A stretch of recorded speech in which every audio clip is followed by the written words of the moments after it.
रहीम। देखिए ये लेक्चर 6 का पार्ट 5 है। क्या डिस्कस करेंगे? देखिए इस रिलेटेड रेट को डिस्कस करते हैं। अब फॉर एग्ज़ाम्पल एक बलून लेते हैं। ये मैंने बलून लिया, बल्कि बलून फ़िलहाल के लिए कुछ इस तरह से है, इस फॉर्म में है, यानी हम इसमें हवा अभी तक भर नहीं कर चुके।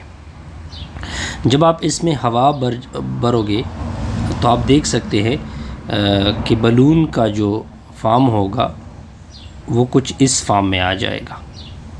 अब देखिए यहाँ से लेकर यहाँ तक, पहले रेडियस इसका यहाँ तक था, अब रेडियस इसका बढ़ गया, और साथ साथ आप वॉल्यूम को भी दे सकते हैं कि वॉल्यूम भी इसके साथ क्या हो रहा है, इंक्रीज़ हो रहा है।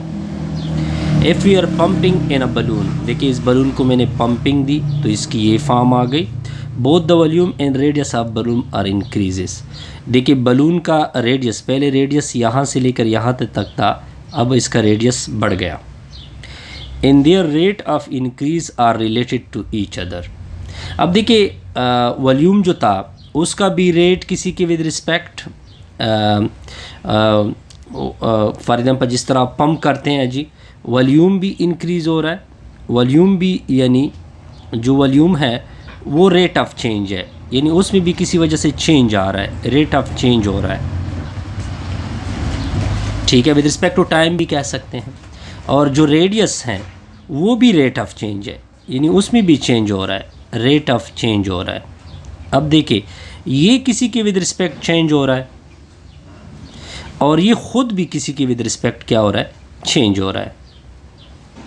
अब देखिए यहाँ पे फॉर एग्जांपल मान लो कि हमने T1 के विद रिस्पेक्ट चेंज किया, ठीक है, और ये किसी और वेरिएबल के T2 के विद रिस्पेक्ट चेंज हो रहा है।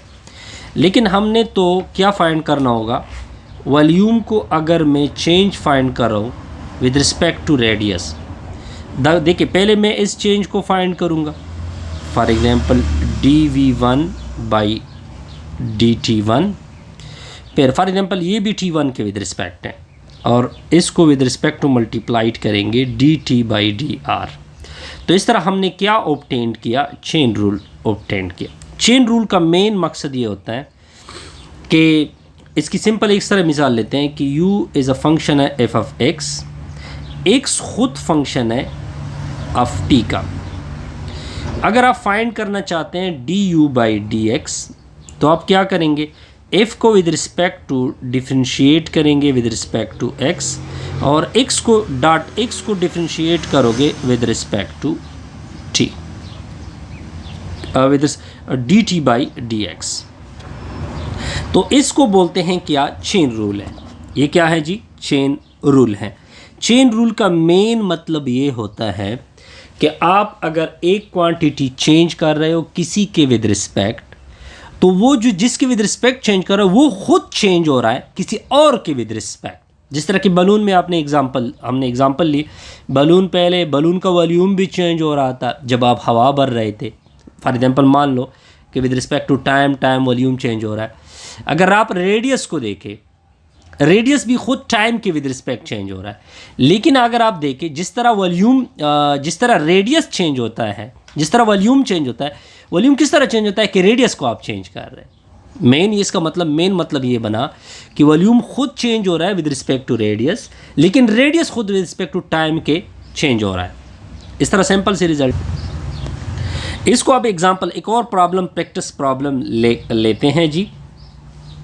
Air is being pumped into spherical balloon so that its volume increases at the rate of, volume इसका ये हो गया, ये आपको वॉल्यूम की जो वॉल्यूम रेट जब भी होगी तो इसका मतलब है कि dV/dt आपको गिवन है, ये है 100, यानी वॉल्यूम यहाँ पे देखा गया rate of change of volume में चेंज हो रहा है। जब रेट की बात हो तो टाइम के विद रिस्पेक्ट चेंज होगा। How fast the radius of the balloon increases when the diameter is इतना 50। अब देखिए आपको डायमीटर क्या हो रहा है, डायमीटर की वैल्यू आपको 50 है, यानी चेंज इन डायमीटर डायमीटर की वैल्यू ये है। अगर मैं इस डायमीटर से सेंटीमीटर, अगर मैं इस डायमीटर से रेडियस निकाल दूँ, रेडियस का निकाल दूँ तो क्या आएगा, 50 आएगा। लेकिन चूंकि इसमें रेट ऑफ चेंज की बात हो रही है तो dr/dt इक्वल टू 25। क्लियर जी, बिल्कुल क्लियर, बस यही बात थी जी। और ये दोनों चीज़ मैंने आपको क्या कर दी, क्लियर कर दी।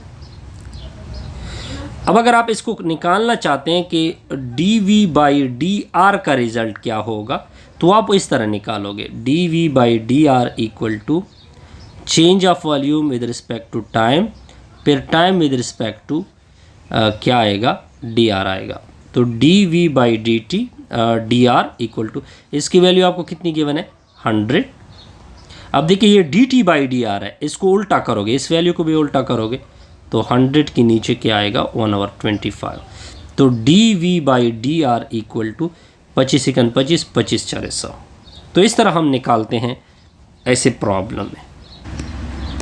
अब देखिए, अब आप फार्मूले के ऊपर ध्यान देते हैं। स्फेरिकल जो वॉल्यूम होता है वो स्फेयर का जो वॉल्यूम होता है 4/5/3 πr² की इक्वल होता है। ठीक हो गया जी। अब आप इसको क्या करोगे, डिफ्रेंशिएट करोगे विद रिस्पेक्ट टू r। यानी लेफ़्ट पे भी d/dr अप्लाई होगा, राइट पे भी d/dr अप्लाई। 4πr³ होता है।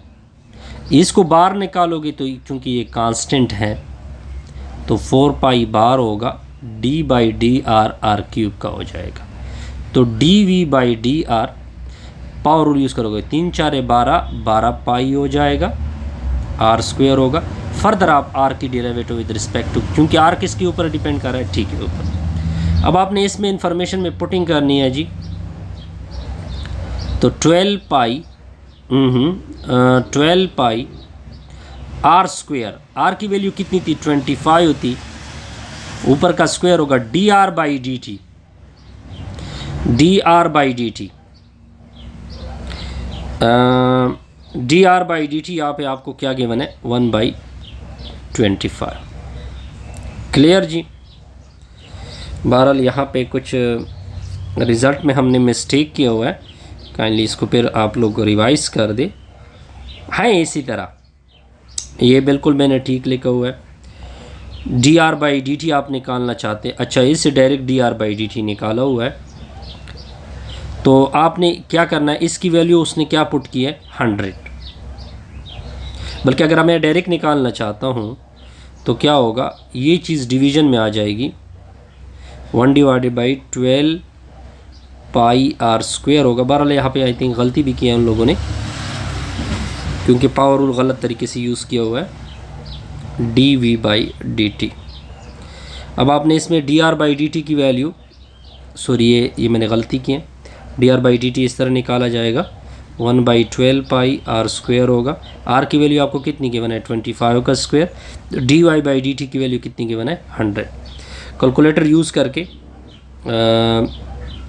कैलकुलेटर यूज़ करके इससे रिज़ल्ट आएगा 1/25 π। 1/25 का 5 को अब अगर आप कैलकुलेटर से यानी 1/25 इसकी वैल्यू यूज़ करोगे 3.14, अगर इसको मैं अप्रॉक्सीमेट करूँ तो इसकी ये वैल्यू आएगी। अगर वॉल्यूम की रेट इतनी इंक्रीज़ हो रही है तो रेडियस इसके साथ इतना इंक्रीज़ और डिक्रीज़ होगा। ठीक है जी, आसान सा रिजल्ट। फिर नेक्स्ट वीडियो में मैं प्रैक्टिस प्रॉब्लम करूँगा। ठीक है, कि प्रैक्टिस प्रॉब्लम किस तरह करेंगे, 1 2 3 4 प्रॉब्लम है जी, ये आसान से प्रॉब्लम है, इसमें कोई कन्फ्यूजन नहीं होगी। फिर नेक्स्ट क्या करेंगे जी, लीनियराइजेशन पढ़ेंगे कि लीनियराइजेशन क्या है। फिर नेक्स्ट पढ़ेंगे कुछ प्रैक्टिस प्रॉब्लम लीनियराइजेशन के ऊपर। फिर फाइनली डिफरेंशियल को पढ़ेंगे और इसके ऊपर कुछ एग्जांपल आएंगे। इसके अलावा इसमें डिफरेंट टास्क है, असल में टास्क ये प्रैक्टिस प्रॉब्लम है और कुछ आपको गिवन है, वो एक्सरसाइज आपने मुझे ला के देनी है ताकि मैं वो भी सॉल्व कर लूँ। काइंडली वीडियो को लाइक किया करें, कमेंट्स किया करें और दोस्तों के साथ शेयर किया करें। और इसके अलावा आप मेरे चैनल को ज़रूर सब्सक्राइब करें।